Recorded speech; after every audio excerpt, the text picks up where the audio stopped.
Hi everyone, Leanne here. I am the lead youth educator with ICAP, and I just wanted to talk to everyone a little bit about sit spots today. And I guess the name is pretty self-explanatory. It's all about finding a spot where you can sit.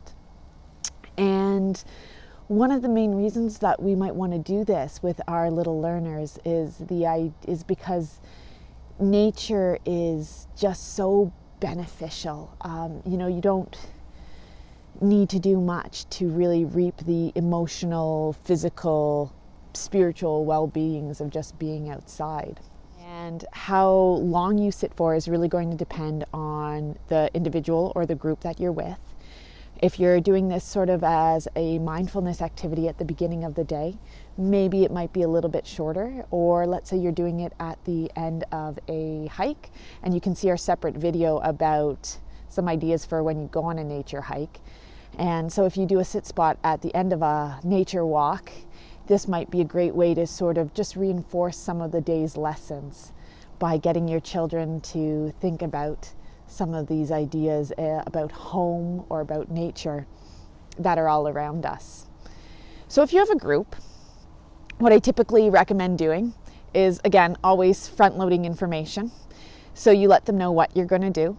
And so typically, again, depending on the group, choose a length of time. If they're really little, maybe try 30 seconds. Every little bit works. And I think it's really important too to remember to meet your child or children where they're at.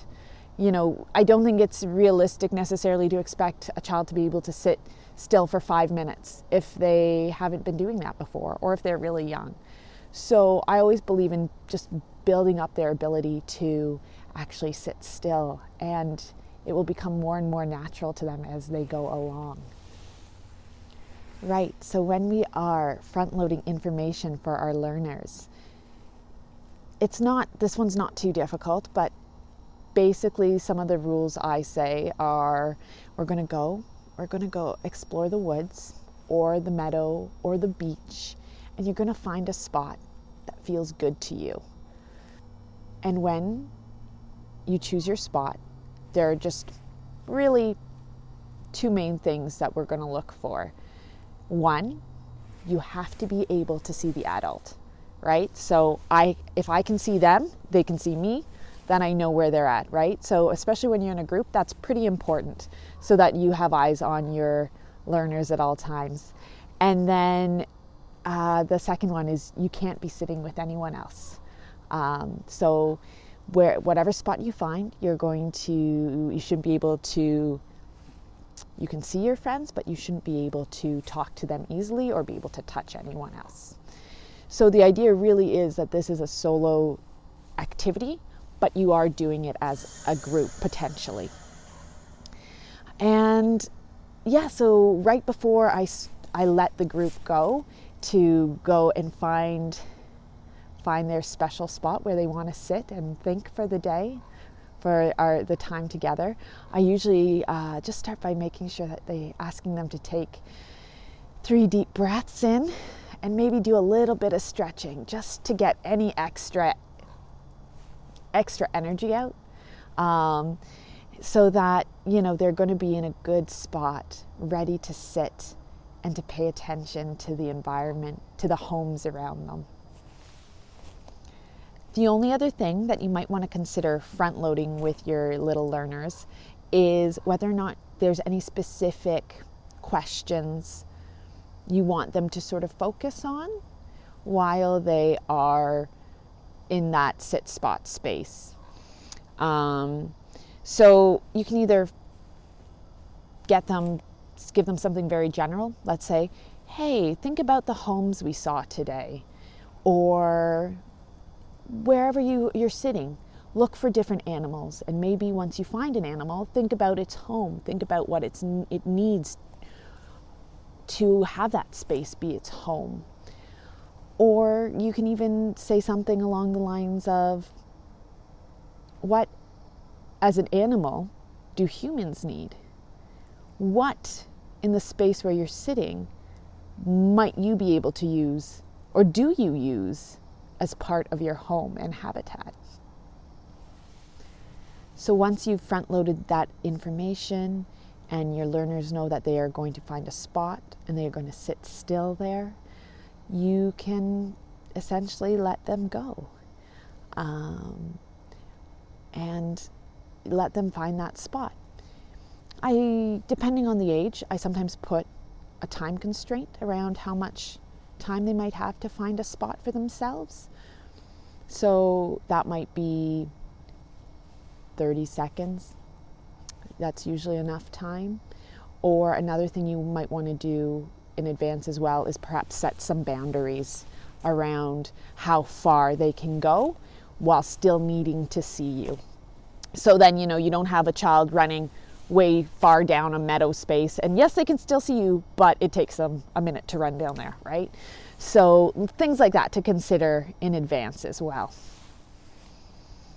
So then you can let the time just go by. And I think it's really important sometimes to model this behavior as well. So, it's not just an adult telling a child what to do. The adult is actively participating in the activity as well. And I find that can really be powerful and helpful to some of our learners when they see that, hey, this isn't just someone telling me what to do. They're doing it too. And then it really brings it home as a group activity. Once the group is back together, you take some time to reflect.